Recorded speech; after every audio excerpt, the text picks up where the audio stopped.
boy, it would be a real sin to miss out on this movie. Just play the intro. Let's talk about Sinners.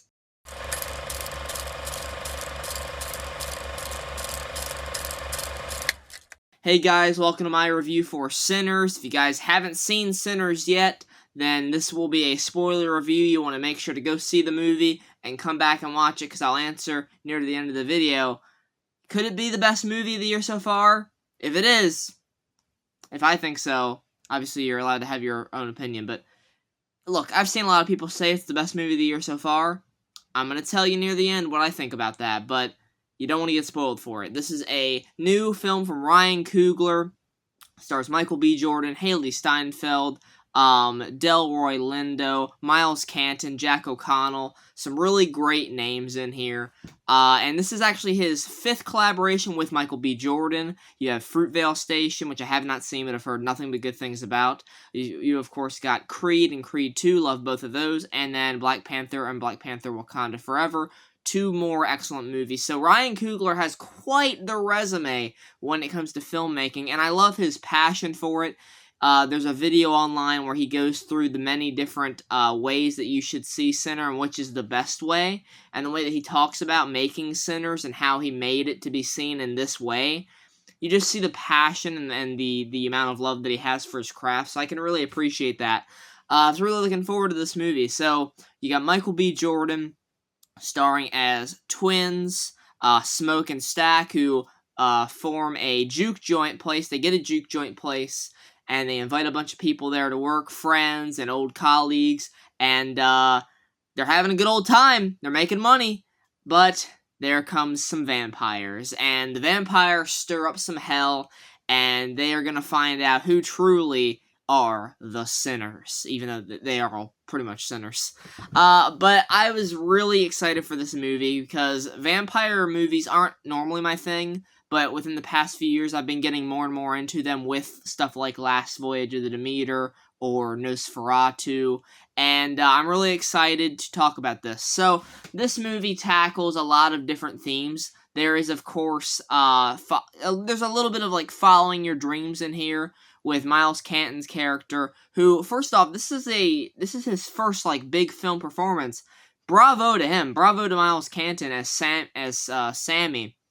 Great performance here, and he goes toe to toe with Michael B. Jordan in these scenes, and he is acting at an extreme caliber to be acting against Michael B. Jordan, because I really think Michael B. Jordan is one of the greatest actors working within the past like 15, 20 years. I really think he's great. I really appreciate his performance in this movie where he's playing Smoke and Stack. They are 2 brothers that have very, very different personalities. They are still about wanting to make money, but they do have some values here and there that don't quite add up. Like, one of them is a bit more cocky, the other one's trying to play things smart, one of them's a bit more easygoing, the other one isn't. So they kind of butt heads here and there, and it's exciting to see later on in the movie when, Stack gets infected, he gets bit by the vampire, and he gets turned, and he has to go up against his brother, and you kind of see Smoke have to deal with that loss, and have to go toe-to-toe against his own brother as a vampire. That was really entertaining. One thing I will say is that if you guys haven't seen the trailers, I'm glad, because the trailers do give away just a little bit too much for my liking. Haley Steinfeld's character, where she goes in particular, it's spoiled that she does get turned, which I kind of went into it expecting, yeah, she probably is going to get turned. I'm expecting most of these people to die in this movie, and they do. Most of them do. And I wasn't thinking that, oh, she's going to make it out of it. She's going to be, one of the front runners to make it out of this alive, and she's, living happily ever after. No, I didn't think a movie like this was going to be doing that, because this movie goes dark and it goes violent, and it goes hard with that. So she gets infected. She's the former lover of Stack, and I really like their dynamic because she comes to the juke joint that night, and he's like, look, you need to get the hell out of here. And she says, like, no, I'm not here to cause trouble. I'm just here to talk to you. And he's like, I set you up with a man, a house, money, everything. Everything you could ever want. She says, I didn't want any of that. I wanted you. I really like their dynamic. I like Haley Steinfeld in this movie a lot. She is a a very dynamic actress. I need to watch more of her stuff, like True Grit. I really want to watch her in that.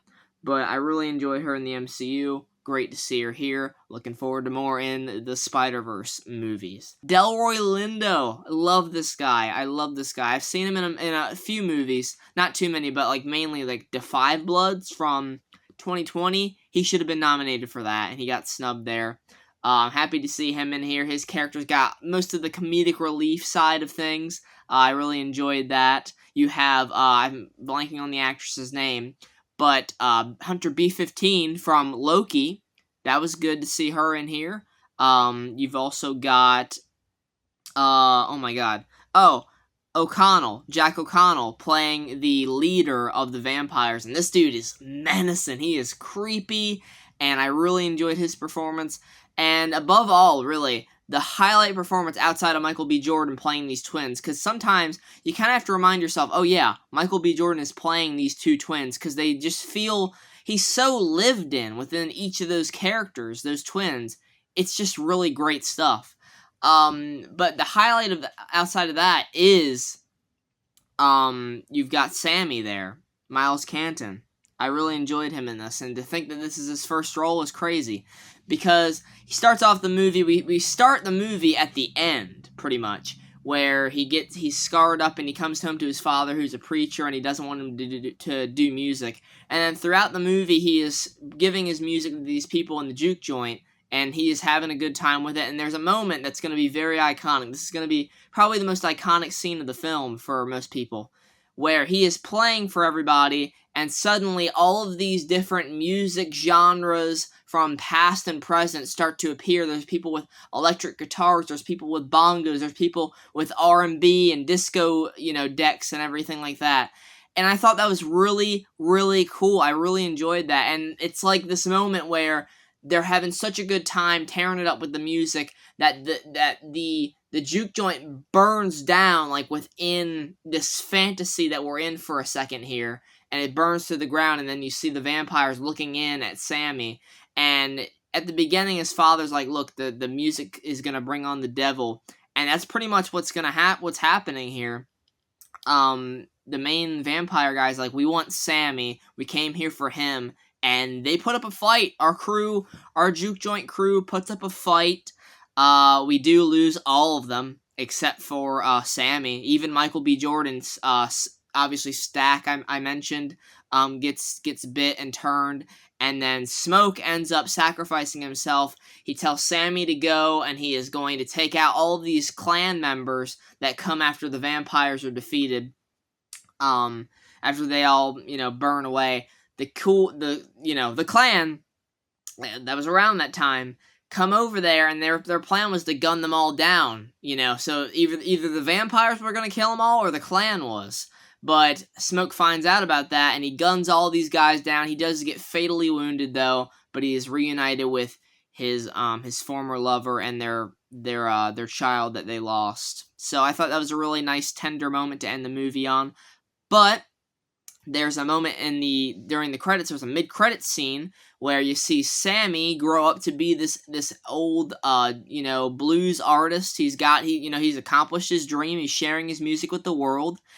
And then, all of a sudden, he sees Haley Steinfeld and Michael B. Jordan. He sees Stack and Mary walk up there, and they're still young because they're vampires. Because Michael B. Jordan, Smoke ended up making a deal with Stack to let Stack live in exchange for Sammy to live.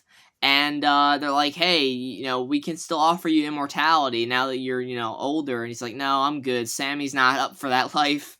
And he's like, even though I still have nightmares about that night, that was the best day of my life, because it's the day that he stood up to his father and embraced his love for music and went to travel and, eventually accomplished his dreams here. And then Stack is like, yeah, that was the best day of my life too, because it was the last time I got to see my brother, and the last time I got to see the sun, and the last time I felt fully free. And that's it. So, Sinners is a fucking excellently made movie. Ryan Coogler just nails it in every department here. The acting is excellent. The writing is excellent. Maybe I did want a little bit more time with characters before they died, because once the vampires rush in there, it is all happening very sudden. But I still very much enjoyed the movie, and it is my favorite movie I've seen this year so far. It is getting a 9 out of 10. Our first 9 out of 10 of the year, and hopefully more to come.